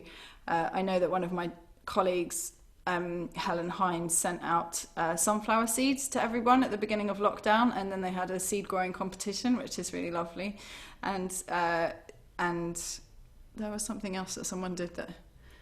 Yeah, I think getting something in the post, especially when you're really not seeing very many people, like I don't know if anybody is in really severe lockdown where you're kind of only out of your house for 1 hour a day, but that was how it was here for, I don't know, Connor, what do you think, 2 months? Kate, you might remember. Anyway, it was a long time, and I think at that point where they couldn't see their friends, they couldn't, you know, do anything that wasn't and you also weren't allowed to sit down outside. You were only allowed outside for exercise, so you had to walk or run or whatever all the time that you were outside. And if you were sat down, a police officer might come over and say, excuse me, you're not allowed to sit down. It was really, really hardcore. So I think especially if it's that kind of like quite traumatic experience for the little ones, getting something in the post that's got some stickers in it or a badge or a certificate is a really nice thing to do for them. Any other excellent things, Sarah? Well, I started a beginner back in March, and I was having a really hard time seeing, because I was trying to teach, Dad's the practice parent, and he was kind of into it, kind of not into it. And so I thought, is this kid making any kind of progress? And I was scrambling right before his virtual lesson the other day, and I came across a YouTube video. It's these two little Suzuki kids, and they make their own videos of every single piece, I think up through book 4, from Pre-Twinkle through book 4, as they learn the songs. She does practice spots. It's really cool for kids. It's called My Friend Izzy. Okay. And I'll type that in the chat. But for the Pre-Twinkle idea, they have these little write-in dice at the dollar store here in the US. I don't know if you guys have an equivalent in the UK.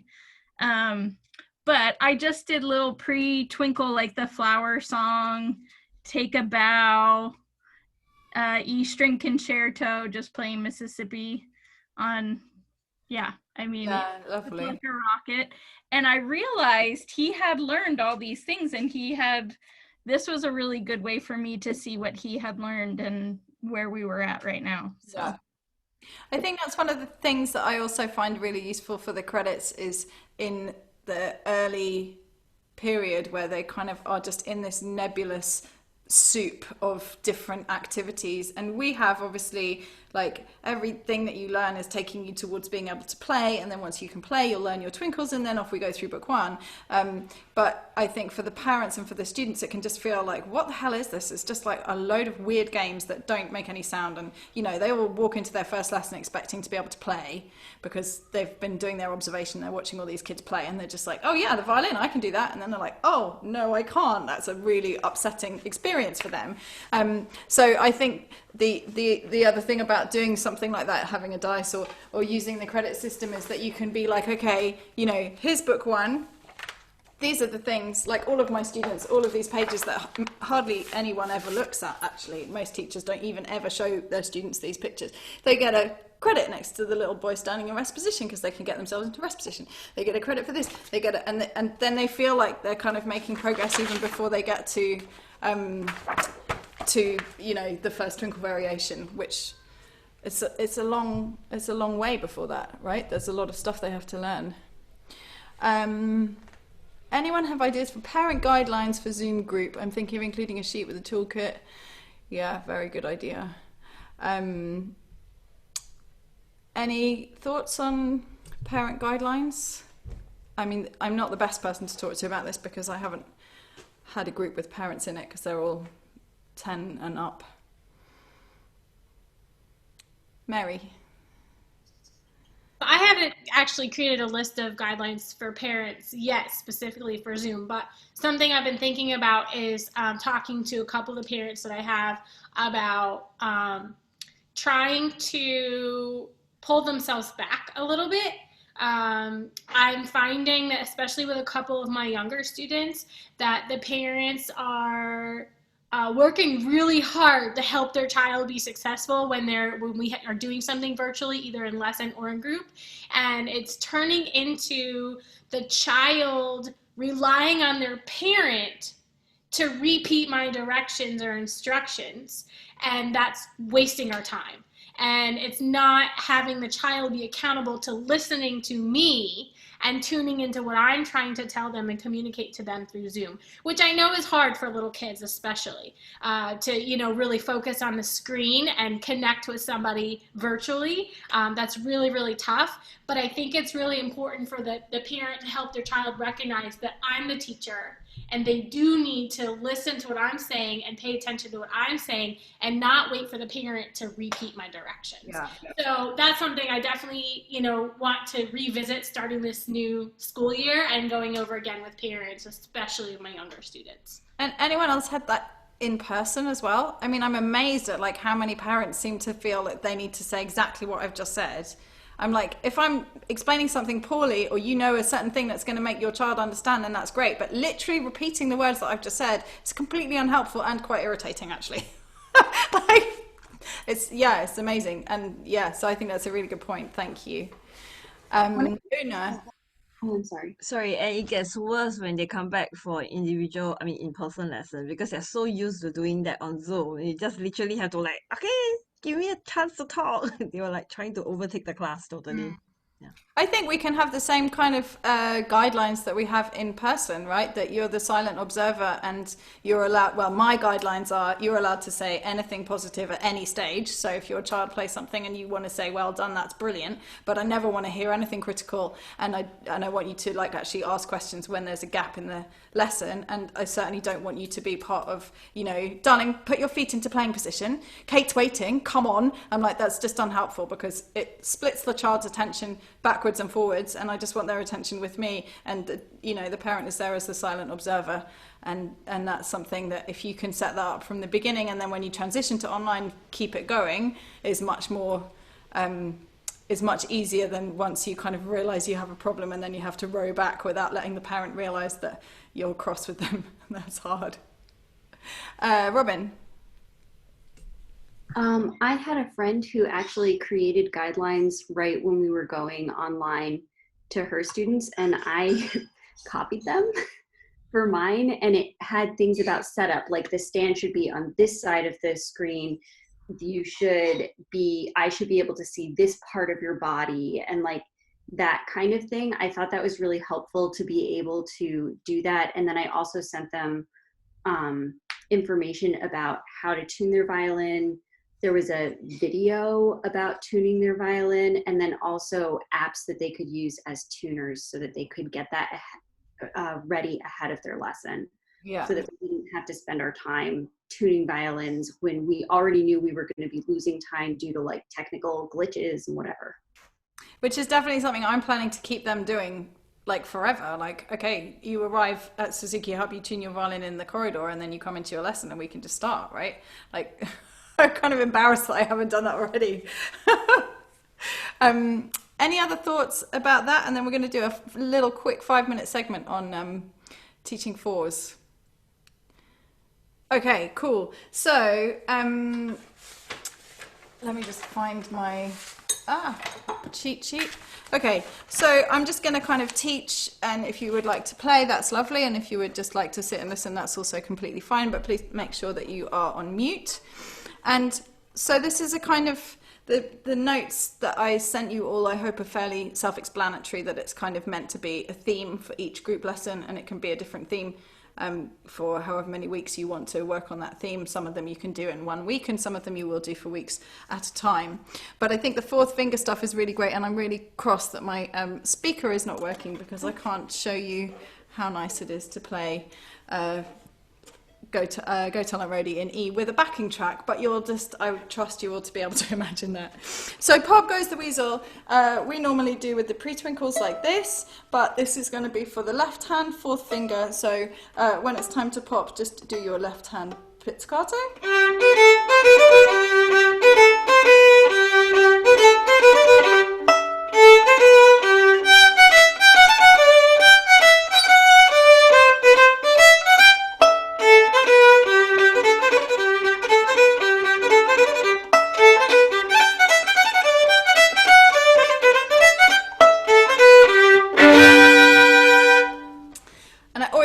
Once slow and once fast, because the kids love that.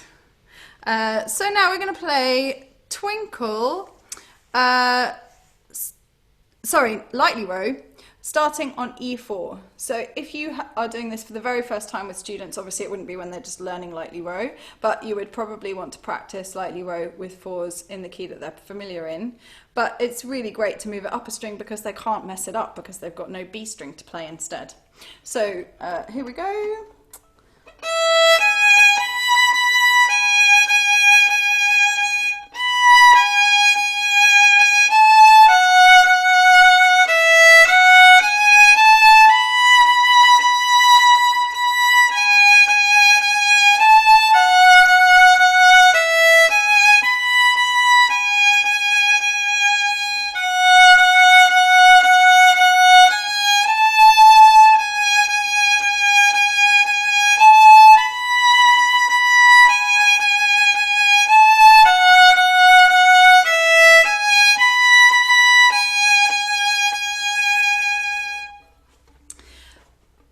And then we're going to play Go Talent Roadie with fourth fingers instead of open E's. And if you want to do this in the same key, you do the you play the C sharp as a solo. So let's do that. So obviously you are able to shift and you can play the C sharp if you want to, but imagine that you're going to stay in first position because you're on perpetual motion.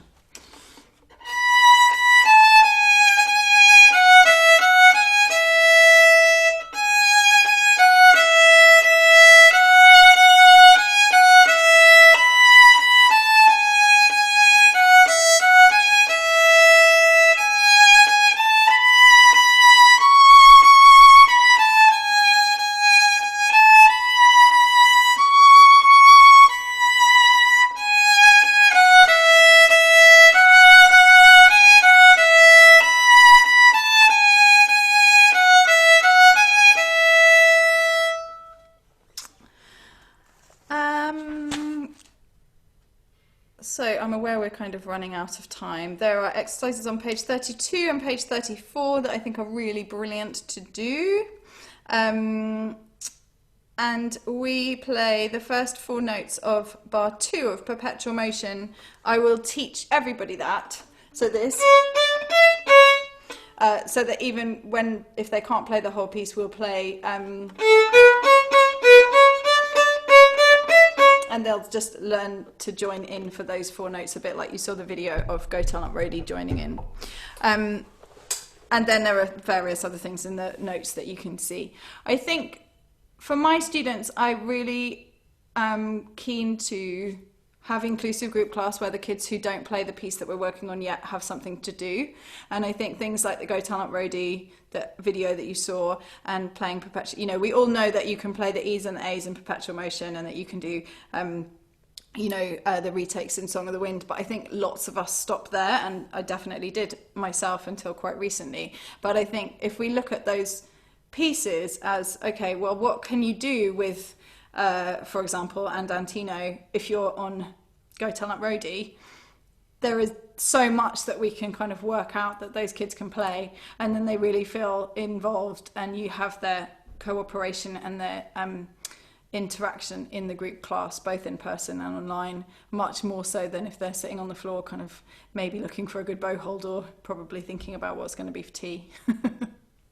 So I think yeah, there are lots of ideas in my notes, but also I think that we can all, if we kind of take ourselves out of our familiar boxes of what we're used to doing and just think, okay, how would I do that if this was a completely new set of repertoire to me? I would do it like this. Then we can all work out really interesting ways to keep them engaged. Does anybody have any questions or thoughts they would like to share to finish up? That has gone very quickly, I have to say.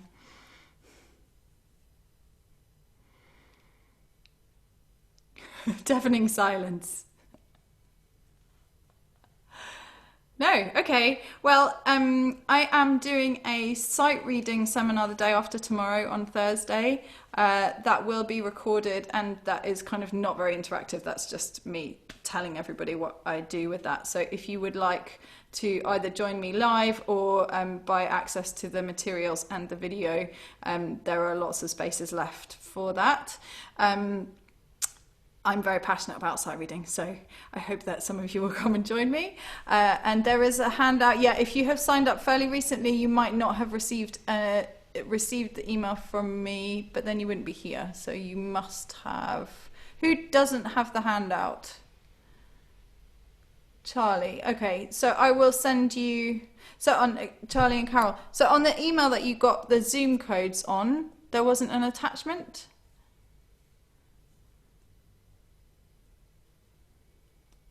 Charlie, you're still muted. You look like you were going to say something. Carol, you do have the attachment. Excellent. Okay, so it was in that. I think, Anna, I didn't attach it to yours, and Connor, I didn't attach it to yours because I just sent it today because you were the last two in. So I will send them. And once I've uploaded this video to YouTube, you'll have access to it forever, but it will be through a private thing. So don't worry, Carol, it's fine. So it'll be a private link, so you won't be able to share it. And if you have any feedback, have I done any workshops on vibrato or shifting? There's quite a lot about shifting in my book 3 group video that I did, and in my book 3 notes. Vibrato is something that I'm kind of planning to do, but I need to get all the videos that you have to do separately done before I do the seminar. But basically, please subscribe to my YouTube channel if you haven't already. I would appreciate that. And I will, this Hub CPD list will just keep going in the way that it has. So help spread the word if you have enjoyed these things. Charlie, I'll just send it again. So Charlie, Anna and Connor, I will send you the notes, and everyone else I will send you the video once it's done. And thank you all very much. Let's unmute and just say goodbye with actual words. Hi, thank you. Thanks so much for coming. Thank you. See you again soon, I hope. Take care. Bye. Bye.